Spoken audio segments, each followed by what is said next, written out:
네. 2024년에 사용할 상위 10, 10가지 인기 프론트엔드 프레임워크뿐만 아니라 라이브러리까지 다 총합을 했습니다, 이 사람이. 외국분이 쓴 거예요. 외국분. 어떤 분? 이분. 자말 오스만. 자말 오스만. 이분이 쓴 거고요. 네.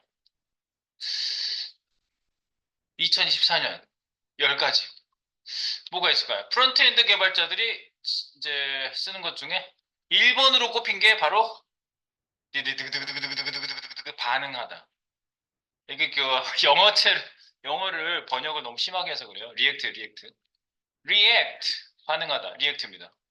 리액트는 의심할 일도 없이 시장에서 가장 잘 알려진 프렌트엔드 프레임워크 중에서 프레임워크라고 부르는 거예요, 이 사람이요. 네. 그래서 프레임워크로 이제 조합해서 쓰는 경우가 많으니까요. 그래서 이거 1위.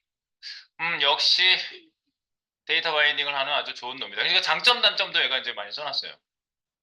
빠른 업데이트, 페이스북 지원, 문서의 빠른 작업을 위한 가상돔, JS 라이브러리 호환 가능성, 클래스 없이 구성 요소 작성, 네, 클래스 없이. 우리가 지금 그 컴포넌트형으로 요즘 작성을 많이 하거든요. 네, 그래서 클래스는 좀 불편해요. 아무래도 클래스로 만드는 게 좀 불편해요. 클래스 문법에 대해서 할 거지만 클래스 문법으로 만드는 게 좀 불편한 게 많이 있어요. 네, 그리고 다른 버전 간의 마이그레이션 용이하다. 근데 제한사항은 JSX 구문을 배우기가 복잡함. 아니에요. 쓰다 보면은 그냥 괜찮아서요. 그리고 잘 설명된 문서가 부족함. 내가 설명해드리면 되지. 네, 그거예요. 그러니까 여기 단점이 없네? 오호! 우리 리액트 하는 거야? 네, 리액트. 1등, 리액트. 자, 우리가 1등을 했고, 2등은 뭐가 있냐? 10개 내가 집어드릴게. 뷰제스! 뷰제스가 장난 아니라니까. 이거 나중에 나온 지도 한참 뒤에 나온 핫발이 동생이었는데 아무도 기대하지 않았어요. 로버트 태권브이라고 그래요. 저 여기다가 지난번에는 여기 로버트 태권브이 머리통 묻혀놓고 팔다리 그리고 그랬었거든요. 로버트 태권브이. 네, 독도 밑에 있는 게 로버트 태권브이죠? 알아요? 독도 섬 두 개 이렇게 받치고 있잖아요. 모르는구나, 그런 거. 네. 자, 그리고 뷰제이스. 뷰제이스는 지금 개발자의 40% 정도가 뷰제이스 경험이 있다는 얘기를 한대요. 그 정도로 많이들 건드려보고 써보고 있다는 얘기죠. 그리고 이제 이거를 사용하는 데가 좀 많다는 얘기입니다. 공식 프로젝트로 진행하는 데가 많아요. 이반유, 너는 행운아야. 이반유께서 만드셨어요. 그래서 앵귤러 JS 쓰다가 이 사람은 앵귤러 JS 쓰다가 불편해. 이러면 좀 편하지 않을까? 하면서 만든 거였어요. 가상돔을 씁니다. 얘도 가상돔. 그리고 데이터 바인딩, 양방향 바인딩 덕분에 고성능을 제공한다. 빠르고 작은 크기, 장점입니다. 포괄적인 문서, 초보자 친화적. 초보자 친화적. 처음 배우는 사람이 오히려 쉬워요. 그냥 문법이 하나예요, 하나. 그리고 양방향 데이터 바인딩, 쉬운 구문, 쉬워요. SEO, Search Engine Optimization. 이게 이거 뭐지? 검색 최적화를 얘기하는 거거든요. SEO. 긍정적인 영. 제한사항. 뭐 아무래도 그 집안 그 쓰는 유저층이 아주 두텁지 않기 때문에 플러그인이 부족하고 개인이 새롭게 개발한 거고 뭐 이런 건 단점이 될 수는 없어요. 그렇게. 개인이 개발할 수도 있지. 네. 그리고 새롭고 개발한 거. 얘가 한글 영어책 번역을 해서 그래요. 돌려서 번역한 것 같아요. 그리고 모난 뭐가 낫다고? 모나면 정으로 때려야죠. 그죠? 앵귤러 JS 번역하면 모난이라고 번역이 되나 봐요. 앵귤러. 앵귤러 JS가 순위가 많이 떨어지고 있었어요. 얘도 똑같은 급이거든요. 리액트, 뷰JS, 앵귤러 JS. 앵귤러 JS가 제 최고 형님이야. 앵귤러 JS 최고 오래됐어. 그런데 인기가 막 떨어지니까 얘네가 버전 2를 만들었어요. 앵귤러 2. 앵귤러 2 뿔. 이게 요즘 다시 위로 올라가고 있어요. 왜냐하면 자기네들 앵귤러 JS의 복잡성을 많이 해결했거든요. 그래서 앵귤러 JS도 초반에 초창기에 저도 좀 써봤을 때는 뭐 아주 신선했습니다. 아주 쓸만했는데 아주 리액트 뭐 이런 게 나오다 보니까 밀렸죠. 지금은 많이 밀린 상태이긴 하지만 그래도 많이 올라왔다. 구글은 앵귤러 JS를 처음 도입했다. 구글이 만들었으니까 굉장히 더 강력했다고 볼 수가 있겠습니다. 네, 이반유도 여기서 나온 거죠. 띠디디디디디. 그래서 장점은 뭐 양방향 데이터 바인딩부터 시작해가지고 뭐 의존성 주입 기능. 이 의존성 주입 기능이라는 게 다른 걸 이렇게 불러다가 쓰는 게 굉장히 편리합니다. 의존성은 리액트에도 있어요. 초보자가 배우기 힘든 제한된 수요기. 부프로로 코드와 큰 크기. 네, 러닝 커브가 또 크다고 그래요. 배우기 어렵다고 해서. 그리고 날씬한 뭐가 스베틀. 스벨트 발음도 어렵네. 스벨트. 이것도 요즘 많이 뜨고 있는 애라서 예, 순위에 올라와 있어요. 스벨트. 이것도 그런 프레임워크이고요. 스벨트. 그리고 제이콜, 뭐 제이콜 있잖아. 제이콜이가 요걸 대미로 먹고 있어요, 요즘. 네, 왜냐면 얘는 돔하고만 상대하거든요. 직접 돔에다가 코딩하는 애예요, 제이콜이는요. 또 그런 개념이 그 가상돔 만들어가지고 화면에다 뿌리는 건 데이터에서 데이터 구성하는 거잖아. 근데 jQuery는 목적성이 틀려요. jQuery는 인터랙티브 코드를 담당하는 애예요. 그래서 바로 주거니 받거니 주거니 받거니 하는 부분에 코드를 막 CSS 막 이런 것들을 막 변경하는데 굉장히 유용한 코드거든요. 이거를 그 리액트나 앵귤러 JS나 뷰JS 급하고 같이 놓고 비교하시면 절대 안 돼요. 얘는 목적성이 틀려요. 얘는 돔에다 바로 쓰는 애예요. 그러니까 데이터 바인딩하고 그런 데는 아니에요, 얘는요. 예, 근데 사람들이 많이 그렇게 같은 선상에다 놓고 비교를 하더라고요. 그래서 여기 10위 안에, 순위 안에 들어왔습니다. 제이쿼리. 축하합니다. 제이쿼리.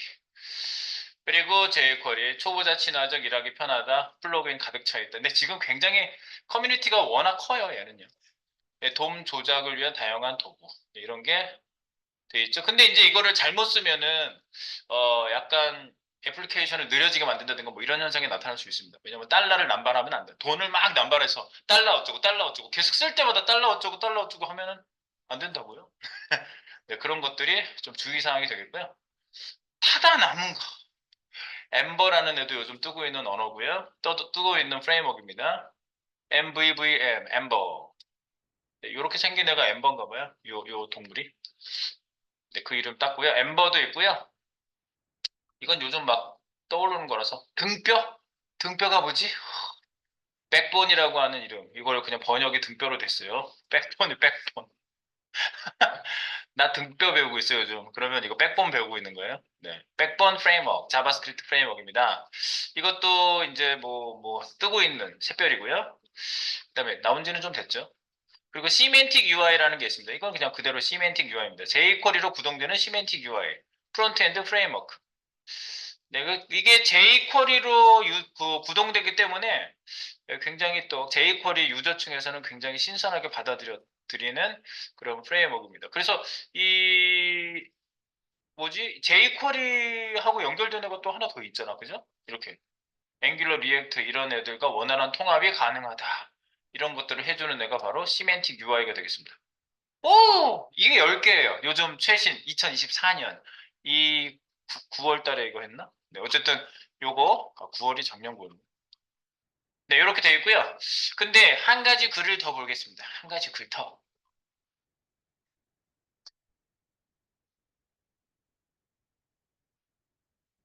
양 싸다구를 다 맞아보겠습니다. 싸다구 한번 더 맞아볼게요. 2023년 기준 피해야 할 기술 솔루션. 네, 이 아티클을 쓰신 분이 이런 경향으로 쓰시는 분들이 좀 있어요. 볼게요. 2023년 기준 피해야 할 기술. 1번 PHP 쓰는데 가지 마라. PHP가 오래된 소스가 많아요. 그리고 요즘 PHP의 새로운 프레임워크도 나왔지만 그런 걸 쓰지 않는 데가 많기 때문에 소스 코드가 상당히 지저분한 데가 많습니다. 그래서 이런 얘기를 그런 것 때문에 하는 것 같아요. 네, 그리고 jQuery 쓰는데 그거 쓰지 말아라. 이 사람 얘기 왜냐 jQuery 부닥다리 갖다 버려야 돼요.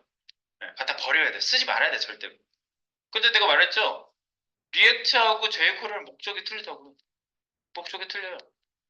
앞에서 버무리는 거랑 데이터 만들어서 뿌리는 거랑 어떻게 같아? 데이터 만들어 뿌리는 애가 아니에요, 제이쿼리는요? 네, 그러니까 이 양반이 프레임워크로 다 넘어왔지, 당연히. 이 사람이 얼마나 심하게 얘기하는지 더 내려가 볼게요. 워드프레스, 이거는 PHP로 만든 건데, 이거 유지보수하기 힘든 건 사실이에요. 워드프레스 기반으로 설치해가지고, 우리 회사 워드프레스인데 와서 유지보수 해주실래요? 그러면 가면 안 된다고. 이 사람 얘기가 그거예요. 그런데 가지 말라고. 그리고 워드프레스는 좀 유명한 앱니다. 그것도 쇼핑몰 기반의 뭐 커스터마이징 이런 데 가면 개고생한다 이 얘기예요. 이것도요. 그런데 가지 마. 단순 데이터 스크래핑 기술 백엔드에서 뭐 이렇게 어쩌고 저쩌고 뭐 그런 거 뭐 이런 거 단순 작업하는 이런 데 가지 말아라. 여기서 헛웃음이 나왔어요. 6번에 왔을 때.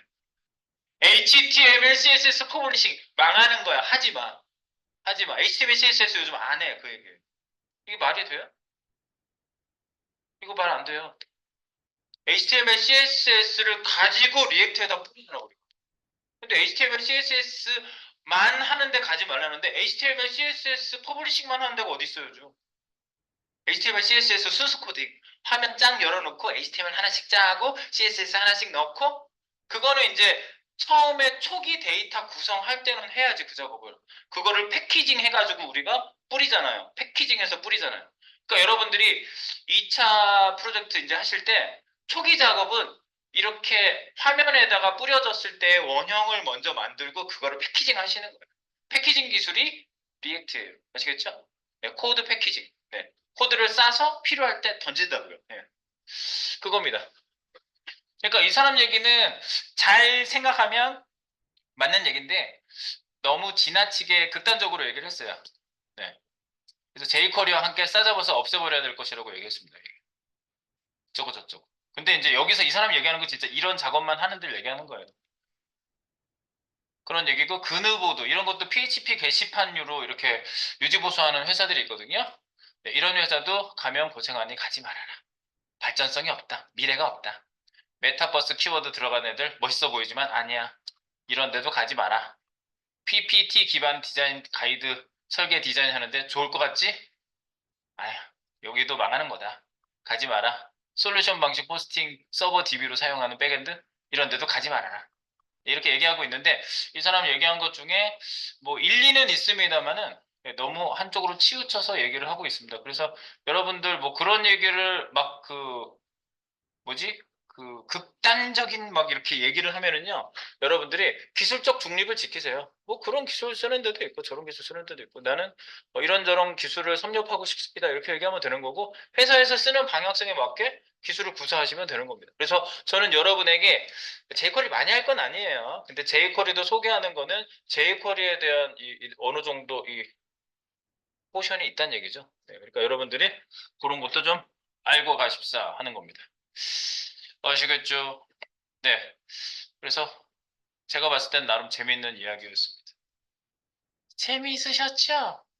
이런 회사 가지 말고. 순위가 10위까지는 또 쫙 알아봤습니다. 네, 건더니 얘기했으니 이제 리액트로 들어가 보겠습니다.